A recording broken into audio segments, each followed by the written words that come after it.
আমরা এসেছি বাংলাদেশের দক্ষিণ পশ্চিমের জেলা সাতক্ষীরায়।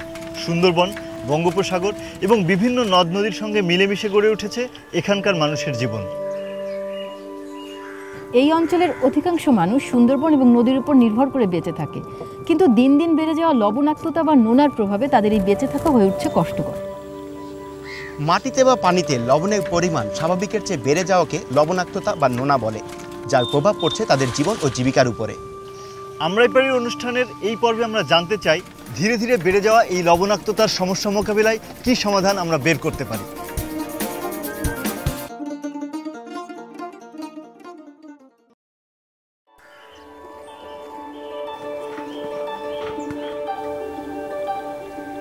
দাতিনাখালী গ্রামের পাশ দিয়ে বয়ে চলেছে এই খোলপাটুয়া নদীটি, যা সুন্দরবন থেকে এই গ্রামটিকে আলাদা করেছে। এই গ্রামে মোট 28 ঘর মুন্ডা এবং 10 ঘর মুসলিম পরিবার বসবাস করে। আমরা এখন যাচ্ছি গ্রামবাসীর সাথে কথা বলতে। যখন আপনার নোনা পানি ঢুকলো নদীর থেকে চাপায়ে, তখন তো এই নোনা পানি মানুষ কন, জীবজন্তু কন, কোনো কিছুইতেই এরা টেকে না। ধরেন একটা শাকসবজি লাগালাম, এই জোয়ার যদি একটু বেড়ে যায় তখন ওই নোনাটা চলে আসলে তখন আমাদের গাছটা মারা যায়। পুষ্টি জাতীয় যে খাদ্যগুলো আমরা বড়রাও খেতে পারি না, বাচ্চাদেরও তো খেতে দিতে পারি না, কারণ আমাদের এখানে শাকসবজি চাষ করতে পারি না, তো খেতে পারবো। শাকসবজিও লাগানো যায় না, কিচ্ছু না, ধানের চাষও না, কোনো কিছু আর কোনো পথ নেই আমাদের। গ্রামের অন্য অনেকের মতো পরেশ মুন্ডাও কাঁকড়া ও মাছ ধরে তার সংসার চালান।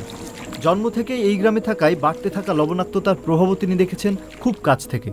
এখন জল কোথায় আছে? ওই দেখেন পানি ওই একদম গাঙ্গা তলায়।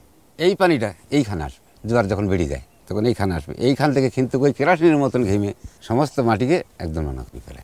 আবার আরেকটা কারণ আছে, যখন জলোচ্ছ্বাস হয় তখন কিন্তু এই পুরা বানটাই মানে পানি বৃদ্ধি হয়ে মানে ভিতরে চলে যায়। একবার যদি এলাকার মধ্যে পানি ঢুকে যায় তখন কতদিন পর্যন্ত নোনা থাকে মাটি এবং পানিগুলো? লবণ পানিটা এমন মানে এক ফোঁটা পড়লি সমস্ত যা খেলে যায়, 1-2 বছর তো থাকবে। আর এই যে ঘেরভেড়ি তাতে করে এই যে মানুষ এখন ঘেরভেড়ি করে, বাগদা চাষ করে, তাতে করে তার নোনাই কাটে না। নোনা পানির ফলে কি কি সমস্যা হয়? ধান হয় না, সবজি হয় না, এই সমস্যা। আমাদের তো গরিব মানুষ, আমরা তো কিনে খেতে পারি না। আর যদি নিজেই লাগাইতে পারতাম, যাই হোক আশপাশ বাড়িতে যা আছে হয়তো সেখানে যদি একটু লাগাইতে পারতাম, তাহলে একটু চালে মালে দিয়ে হতে হতো, সেটা তো গোড়ায় হচ্ছে না। কিভাবে এই সমস্যাটার থেকে বের হয়ে আসা যায়, কি করা যায়? আগে তো ঝড় সময় হইল যখন ধানের সময়, তখন তো এই ক্ষতিটা হতো না। পানি উঠলে চলে গেলি, আবার বৃষ্টি পানিতে এই নোনা পানি ধুয়ে গেলি, তখন ফসল হতো। এখন তো তলা দিয়ে তো উঠতেছে। অনেক সময় আমরা গাছ লাগাই, কিন্তু ওই গাছ হয় আবার যখন ওই তলার দিক থেকে যখন ওই নোনা ওঠে আর কি, তখন গাছটা মারা যায়, ফসলও নিতে পারিনি। তখন আমরা বললাম তো লাগিয়ে কী করবে, তো লাগিয়ে তো কিছু করতে পারতেন।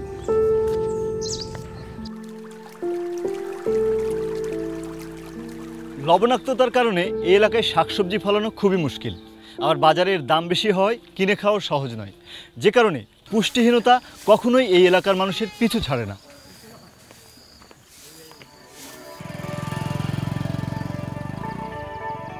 আমরা ভাবছিলাম এই লবণাক্ততার মাঝে কোনোভাবে সবজি চাষ করা যায় কিনা। তখন আমাদের সাহায্যে এগিয়ে এলেন শারমিন সিদ্দিকী, যিনি এই নোনা মাটিতে এবং অল্প জায়গায় কিভাবে চাষাবাদ করা যায় তা নিয়ে বহুদিন ধরে কাজ করছেন। আর গ্রামের লোকজনের সাথে কথা বলে বোঝা গেল শারমিন আপার কাছ থেকে এই ব্যাপারে জানতে তারাও খুব আগ্রহী। তাই সবাইকে সাথে নিয়ে আমরা একটা আলোচনার ব্যবস্থা করেছি। এই নোনার কারণে আমি তো কোনো ফসল পাচ্ছি না, এর জন্য আমি কি করতে পারি? একটা পদ্ধতি অবলম্বন করে আমরা এই সবজি চাষ করতে পারি। পদ্ধতিটার নাম হলো মাটির সবজি টাওয়ার। মাটিটাকে উঁচু করে আমরা এই সবজিটা তৈরি করতে পারি। তবে আমরা মাটিটা যখন উঁচু করব, ওই নিচে আমরা একটা পলিথিন বিছিয়ে নেব, যাতে শিকড়টা নিচে যেতে না পারে এবং নিচ থেকে লবণ মাটিটা উপরের দিকে না আসতে পারে। এটা তৈরি করতে আমাদের কতটুকু জায়গা লাগবে? বেশি জায়গা লাগবে না, আমরা যে বসে আছি ঠিক এই পরিমাণ জায়গা বা আধা শতক জমি হলেই চলবে। এবং ঘরের কোনায়, অপতিত জায়গা, রান্নাঘরের পিছনে, যে কোনো জায়গায় সূর্যের আলো যেখানে পড়ে সেরকম একটা জায়গায় এটা করা সম্ভব। আবার আমাদের তো কোনো জায়গা নেই, নিজস্ব জায়গা নেই, তাহলে আমরা কীভাবে সবজি চাষ করতে পারি? যদি এলাকারও কোনো জায়গা থাকে, যদি কেউ আপনাদের অপতিত জায়গা সেটাও পরিষ্কার করে ঝোপঝাড় পরিষ্কার করেও করা সম্ভব। এমনি তো আমাদের কোনো কিছু জায়গা নেই, তাই কারোর আছে জমি কারোর নাই, একজনের পাশে আরেকজন এসে যদি দাঁড়ায় তাহলে তো আমাদের সুবিধা। দেখা যায় যে আমার একটু জায়গা আছে কিন্তু আমার সামর্থ্য নাই ওই সময়টা দিয়ে করার মতো, আর যার জায়গা নাই আমরা দুজনে মিলে যদি যে তোমার জায়গাটা আমরা দুজনে মিলে করি, সবজি দুজনে মিলে ভাগ করে খাবো। আমার একটা জায়গা আছে, যদি গ্রামের সবার উপকারে আসে, যদি সবার কাজে লাগে তাহলে আমার দিতে কোনো সমস্যা নেই। বাহ, জমির সমস্যা তো মিটেই গেল। তাহলে সবাই আমরা একসাথে এখন কাজটা শুরু করতে পারি। হ্যাঁ, পারবো না? তাহলে চলেন আমরা এখন কাজ শুরু করব। ঠিক আছে, চলেন ওঠেন।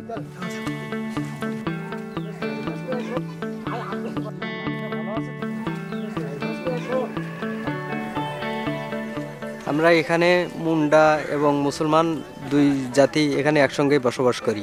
মুন্ডাদের যেহেতু জায়গা নেই, আমার জায়গা ফেলনা আছে, আমি এই জায়গাটা তাদের দিলাম। তারা এখানে চাষবাস করে তারা উপকার পেল, আমিও উপকার পাইলাম।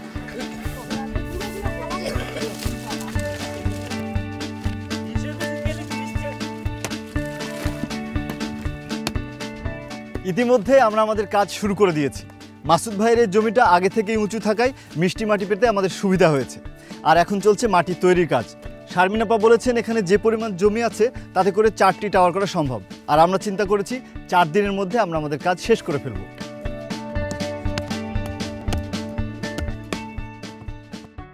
নোনা মাটিতে সবজি চাষের জন্য টাওয়ার বাগান তৈরিতে যা যা লাগবে তা হলো নোনা নয় এমন মাটি, গোবর, নারিকেলের ছোবড়া বা খড়, মোটা প্লাস্টিকের পাইপ, গাছের ডাল, বাঁশ, রশি এবং পলিথিন।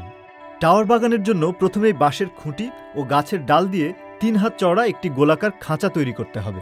এবার খাঁচার ভেতর সবজি লাগানোর জন্য একটি মিশ্রণ তৈরি করতে হবে। এজন্য 1 ভাগ গোবরের সাথে আধা ভাগ ছোবড়া বা খড় ও 1.5 ভাগ মাটি মেশাতে হবে। মিশ্রণকে নোনার হাত থেকে রক্ষা করার জন্য খাঁচাটির নিচে ও ভেতরে ভালো করে পলিথিন দিয়ে ঢেকে তার ভেতর প্রায় 2 হাত পরিমাণ মিশ্রণ দিতে হবে। এরপর মিশ্রণের ওপরে সমান দূরত্বে 3টি প্লাস্টিকের পাইপ বসিয়ে তার ভেতরে ইটের খোয়া ও বাইরের দিকে মিশ্রণ দিয়ে ভরে ফেলতে হবে। মিশ্রণ ও খোয়া ভরার সময় একই সাথে পাইপ 3টিকে একটু একটু করে টেনে তুলতে হবে। এভাবে টাওয়ার বাগানটি তৈরি হয়ে যাওয়ার পর তার মধ্যে 1 খুঁটি পরপর দূরত্বে সবজির চারা লাগাতে হবে। এছাড়া টাওয়ারের পাশের কিছু অংশ ছুরি দিয়ে খাড়াভাবে কেটে সেখানেও চারা লাগানো যেতে পারে।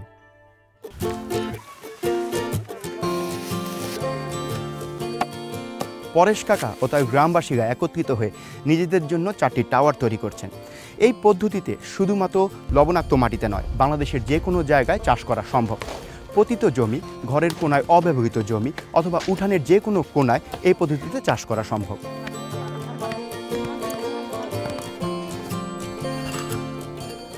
খুব খুশি লাগছে, এতে কষ্ট সেরমভাবে লাগছে না। এই 10 জন মিলে আমরা কাজ করছি বলে খুব আনন্দ লাগছে আমার। এখন আমরা মাটি কাটতেছি, মাটি কাটা হয়ে গেলে আমরা কম্পোস্ট সারের কাজ করব। আমাদের মাটি কাটার কাজ প্রায় শেষ। এখন খাঁচার ভেতরে যে মাটি, গোবর ও খড়ের মিশ্রণটি দেওয়া হবে তা তৈরির কাজ চলছে। টাওয়ার পদ্ধতিতে বাগানের কাজ শুরু হলো পুরোদমে। আমি যাচ্ছি গ্রামের ঘরবাড়িগুলো ঘুরে দেখতে আর তাদের জীবনের আরো কিছু গল্প জানতে।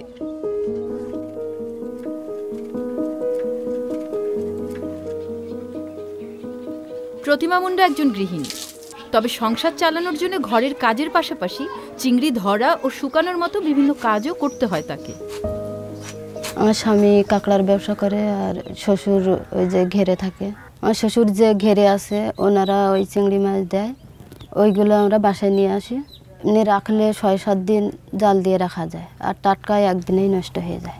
কাঁকড়া আর চিংড়ি এগুলো কি সবসময় পাওয়া যায়? না, এগুলো বছরে 2-3 মাস পাওয়া যায় না। তো ওই 2-3 মাস কি করেন আপনি? আর রোজগার পুরুষেরা বাইরে যায়, ওখানে গিয়ে কাজ করে টাকা পাঠায় দেয়। আর যারা বাড়িতে থাকে তারা মহিলারা ওই নদীতে যায় কিংবা জোন হলে জোন দিতে যায়। তো ওই সময় পরিবারে কি কি সমস্যা হয় আপনার? আয় রোজগার করা যায় না, কিংবা টাকা না থাকলে হাট বাজারও করা যায় না, খাওয়া দাওয়ারও অসুবিধা হয়। তখন কারোর যদি পরিবারে যদি একজন অসুস্থ থাকলো তখনই টাকা থাকে না, সে সময় চিকিৎসাও করা যায় না। ওই সময় কি আপনি কোনো বাড়তি আয় রোজগারের কথা ভাবছেন? ভেবেও কি হবে, সে পর্যন্ত আমরা এ করে উঠতে পারি নাই, বুদ্ধি করে উঠতে পারি নাই। তারপরেও তার মাঝে মাঝে আবার সেলাইয়ের কাজও করি, কিন্তু তাতেও হয় না কিছু। অভাব অনটনের এই গল্প প্রতিমা মুন্ডার একার নয়, বরং তার মতো আরও অনেক গৃহিণী সীমিত আয়ে তাদের সংসার চালাতে হিমশিম খান। এ অবস্থায় হাতের কাছে থাকা চিংড়ি ও কাঁকড়া থেকে যদি উপার্জনের ভালো কোনো পথ বের করা যায় তাহলে সেটা সবারই উপকারে আসবে।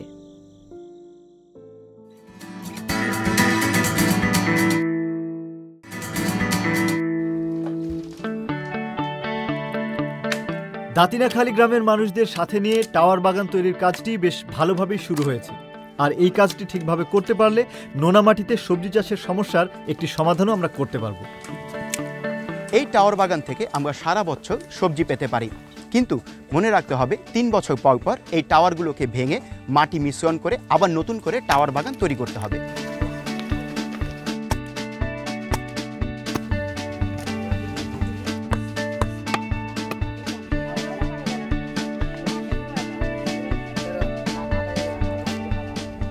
আমরা এখন খাঁচা তৈরির কাজ করছি। এক্ষেত্রে আমাদের মনে রাখতে হবে যে একটা বাঁশের খুঁটার পাশাপাশি একটা করে জিওল বা কাপলার ডাল দিতে হবে। এই ডালটা জীবিত থাকার ফলে খাঁচাটা শক্ত থাকবে। পরবর্তীতে যদি বাঁশের খুঁটাগুলো নষ্ট হয়ে যায় তখন শুধুমাত্র এই বাঁশের খুঁটাগুলো পরিবর্তন করে নিলেই হবে। আর এদিকে আমরা যেই বেড়টা দিচ্ছি নরম মাটি দিয়ে, এই বেড় দেওয়ার ফলে খাঁচাটা আরও মজবুত হবে। সব কাজগুলো শেষ হলে খাঁচার ভেতরে আমরা পলিথিন দিয়ে দেবো।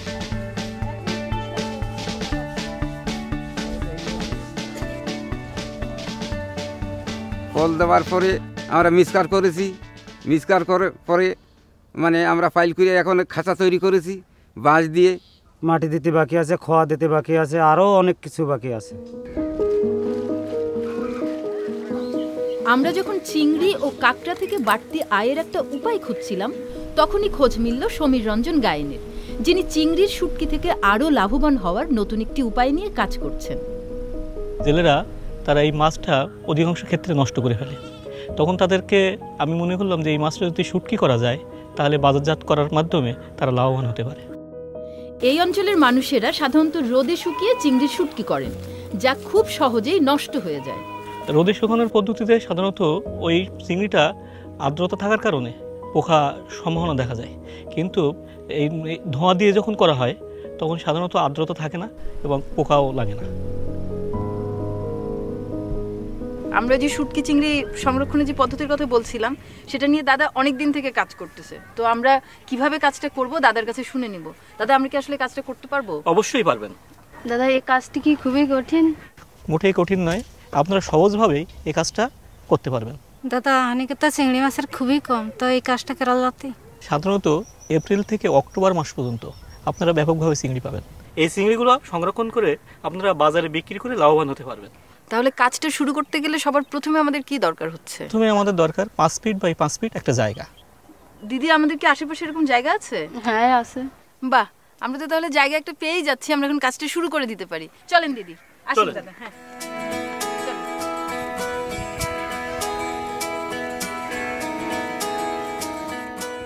প্রতিমা মুন্ডার প্রতিবেশী বাসন্তীদের বাড়ির পাশের খোলা জায়গায় আমরা শুটকি তৈরির কাজটি শুরু করব। ধোয়া দিয়ে চিংড়ি শুটকি তৈরি করার জন্য প্রথমে 3 হাত লম্বা, 3 হাত চওড়া ও 2 হাত উঁচু মাটির দেয়াল দিয়ে একটি ঘর তৈরি করতে হবে। ঘরটির ভেতরে যেন খুব সহজেই লাকড়ি বা কাঠ দিয়ে আগুন ধরানো যায় সেজন্য ঘরের একদিকের দেয়ালে সামান্য একটু খোলা জায়গা রাখতে হবে। এরপর চিংড়ি শুকাতে দেওয়ার জন্য দেয়ালের উপর বাঁশের পাতা ও চাটাই দিয়ে একটি চাতাল মতো তৈরি করতে হবে। চাতাল তৈরি হয়ে যাওয়ার পর এর 2 হাত উপরে একটি চালা ও চারদিকে এমনভাবে 4টি ঝাঁপ দিতে হবে যেন চাতাল থেকে ধোঁয়া বাইরে বের হতে না পারে। এবার চিংড়িগুলো ভালো মতো ধুয়ে সেগুলো চাতালের উপর সমানভাবে ছড়িয়ে দিতে হবে এবং চাতালের নিচে কাঠ বা লাকড়ি দিয়ে আগুন জ্বালিয়ে ধোঁয়া তৈরি করতে হবে। লক্ষ্য রাখতে হবে যেন এই আগুনটি খুব বেশি ছড়িয়ে না পড়ে। ধোঁয়া বের হওয়া শুরু হলে চাতাল ও চালার মাঝখানের ঝাপগুলো ভালোভাবে আটকে দিতে হবে এবং এভাবে 3 থেকে 3.5 ঘন্টা চিংড়িগুলোকে ধোঁয়ায় শুকাতে হবে।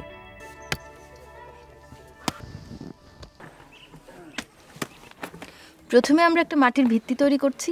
এর চারপাশে আমরা মাটি দিয়ে দেয়াল দিয়ে একটা চুলার মতো তৈরি করব। মাটির দেওয়ালের পরে আমরা একটা চাতাল তৈরি করব। চাতাল তৈরি করার পর আমরা ওপর একটা ঘর তৈরি করব এবং চাতালের নিচে আমরা কাঠ দিয়ে ধোঁয়া দেবো যাতে চিংড়িটা শুকাতে পারে। এদিকে টাওয়ার বাগানের খাঁচার ভেতরের অংশ এবং নিচের মাটি পলিথিন দিয়ে ঢেকে দেওয়ার কাজ চলছে। এই পলিথিনগুলো বাগানের মাটিকে নোনার হাত থেকে রক্ষা করবে। খাঁচা তৈরি করে চড়া দিয়ে জিবলির ডাল দিয়ে এই খাঁচা তৈরি করে এই মাটি পলিথিন দিয়ে টাওয়ার বানাচ্ছি। আমাদের খাঁচা বানানো কাজ শেষ হয়েছে, এরপরে আমরা খাঁচার ভিতরে মাটি দেওয়ানো কাজ শুরু করছি।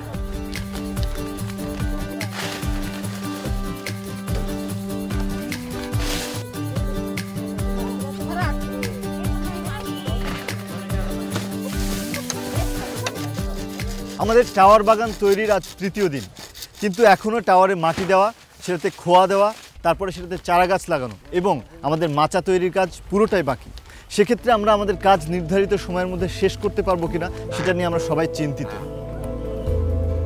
আজকে কাজে আমরা পিছায় পড়ছি, কালকে সবাই মিলে যদি কাজ না করি তাহলে আমরা অনেক পিছায় যাব।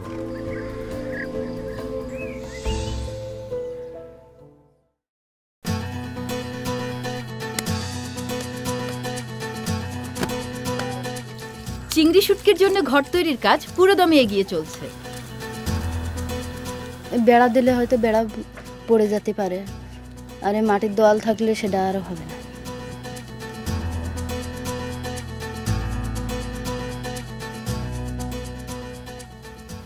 আমাদের মাটির দেয়াল তৈরির কাজ শেষ, এরপরে আমরা চালাটা লাগিয়ে দিব, তারপর চাতালটা বসিয়ে দেব।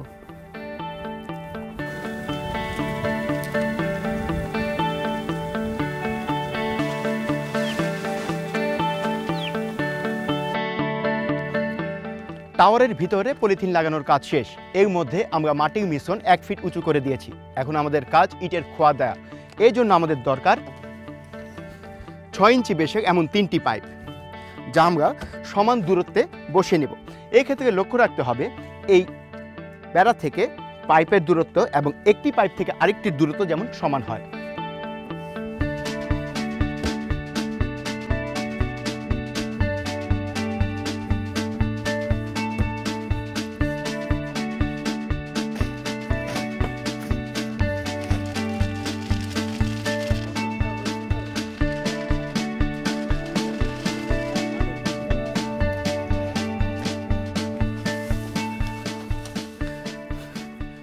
আমরা পাইপের চারিদিকে মাটি দিয়ে শক্ত করে দিচ্ছি যেন এই পাইপটি পড়ে না যায়, এবং এই পাইপটিকে আমরা আস্তে আস্তে উপরের দিকে উঠিয়ে নেব এবং মাটি দিয়ে ভরতে থাকব। ইটের খোয়া দেওয়ার সময় মনে রাখতে হবে এই ইটের খোয়াগুলো যেন একটু বড় আকৃতির হয়। এভাবে টাওয়ারে মাটি ভরাট হয়ে গেলে আমরা পাইপগুলোকে তুলে নেব। সমান দূরত্বে এই পাইপগুলো দেওয়ার ফলে পানি এবং সার এই টাওয়ারের চারিদিকে সমানভাবে পৌঁছাবে।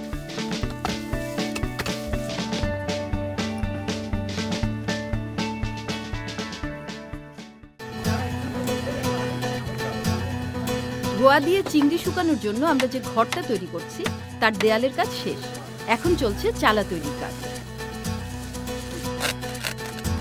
খেয়াল রাখতে হবে ধোয়া যেন ঘর থেকে বের হতে না পারে, এজন্য ঘরের চারপাশ ভালোভাবে বেড়া দিয়ে আটকে দিতে হবে।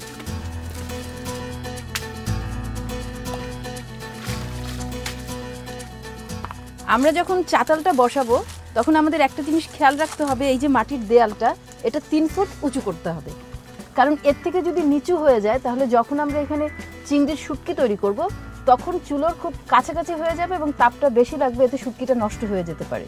আবার যদি বেশি উঁচু হয়ে যায় তাহলে তাপ আবার সমানভাবে লাগবে না, চিংড়ি কাঁচা থেকে যেতে পারে। চিংড়ি শুকানোর সময় চাতালের নিচে থাকা আগুন যেন খুব বেশি ছড়িয়ে না পড়ে সেদিকে খেয়াল রাখতে হবে।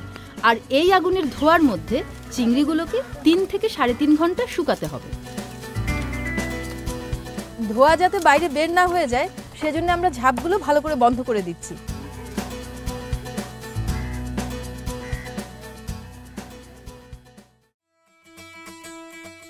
এখনই তো মানে খুলবো না আমরা এগুলো সব? হ্যাঁ, আমরা সবাই খুলবো। খুললে তারপর কি দেখা যাবে যে মানে এটা কি হয়েছে।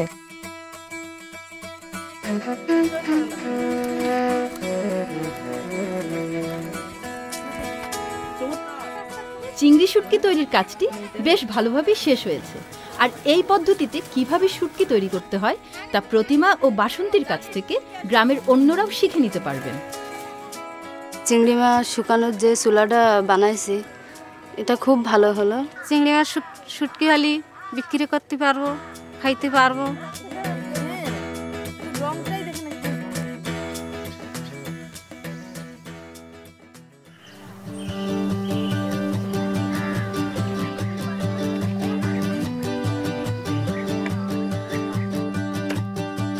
লতা জাতীয় সবজির জন্য এখন জাল দিয়ে মাচা তৈরির কাজ চলছে। আর এই ফাঁকে পরেশ মুন্ডাকে নিয়ে আমি যাচ্ছি পাশের গ্রাম চণ্ডীপুরে টুম্পা দেবনাথের টাওয়ার বাগান দেখতে। প্রথম যখন এনজিও আসছিল যে আপারা বলছিল অল্প জায়গায় মেলা ফসল পাওয়া যাবে, আমি বিশ্বাস করি নাই। এবার আপারা প্রথম বস্তায় তারপর ছোট ছোট প্লাস্টিকের পাত্রে কিংবা কলসির ভিতরে করা ধরছিল। আস্তে আস্তে এই টাওয়ারটা করেছে। টাওয়ারটা করার পরে এখন অল্প জায়গায় আমি মেলা ফসল পাওয়া যাচ্ছে। এই যে টাওয়ারের গায়ে এই যে পাশে কিভাবে গাছ লাগান? যখন লাগানো হবে তখন পকেটটা ভালো করে কাটার পরে ওর মধ্যে আছে দানা দিলেও হবে। এবার যদি আপনি বলেন যে আছে গাছ লাগাবো, গাছ দিলে হবে, ও দেওয়ার সময় যখন দানাটা দেবেন তখন সুবরি খোলাটা কেটে ছোট ছোট ফালি করে ওই পকেটের মধ্যে মাটির সঙ্গে লাগাই দিতে হবে। আচ্ছা দিদি, এ বছরে কয়বার ফসল লাগান? সোজা মানে 12 মাসে আমার এই টাওয়ারে 12 মাসে ফসল থাকে। তা 12 মাসে তো আমার কাটা হয়, একের পর এক ফসল দিয়ে যায়। আমি প্রথমবার বিক্রি করেছিলাম প্রায় 4000 টাকার মতন, এবছরও বিক্রি করেছি প্রায় 4000 টাকার মতন। আর এখনও তো ফসল আছে, এখনও বিক্রি করা হবে।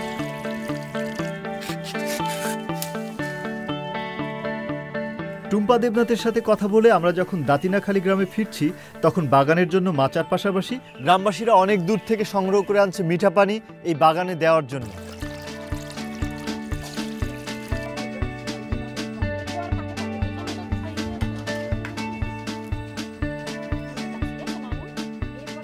টাওয়ার বাগানের সবচেয়ে বড় সুবিধা হলো যে উপরে যেরকম আমরা গাছের চারা লাগাতে পারি সেরকম এর পাশেও আমরা যেরকম পকেটের মতন কেটে সোজা করে এখানে অনেক গাছের চারা লাগাতে পারি।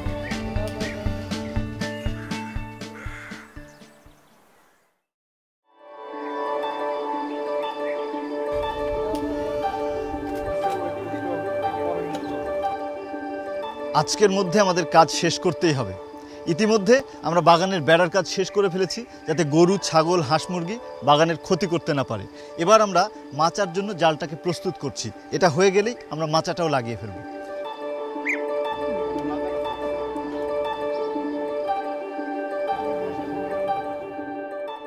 4 দিন আগে এই গ্রামে এসে আমরা শুনেছিলাম নোনা মাটিতে সবজি চাষের সমস্যার কথা।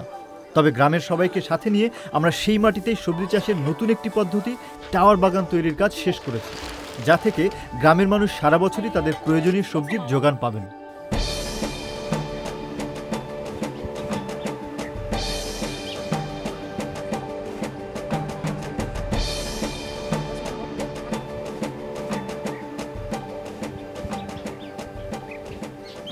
এই জায়গাটা অপরিষ্কার ছিল, সেই জায়গাটা পরিষ্কার করে আমরা টাওয়ার পদ্ধতি মানে 4টে টাওয়ার তৈরি করেছি।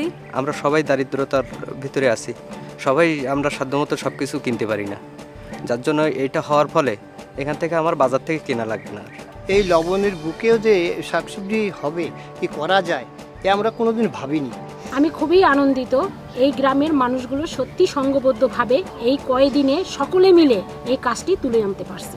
সবাই বলছে যে আমার বাড়িতে যে জায়গা আছে সেই জায়গাটায় কিন্তু মজবুত করে এর চেয়ে আরও মজবুত করে আমরা বানাবো। আমাদের এই সবুজ বাংলাদেশে এমনও এলাকা আছে যেখানে শুধুমাত্র লবণাক্ততার কারণে তেমন কোনো সবজি চাষ হয় না, ফলে সেখানকার শিশুরা যেমন পুষ্টিহীনতায় ভোগে, সেখানকার পরিবারগুলো আয় রোজগারের দিক থেকে পিছিয়ে থাকে। কিন্তু সেই লবণের বুকে আমরা তৈরি করলাম টাওয়ার পদ্ধতিতে 4টি সবজি বাগান। দাতিনাখালীর মানুষেরা একত্রে কাজ করে দেখিয়ে দিয়েছে যে লবণাক্ততার থেকে তাদের শক্তিই বেশি।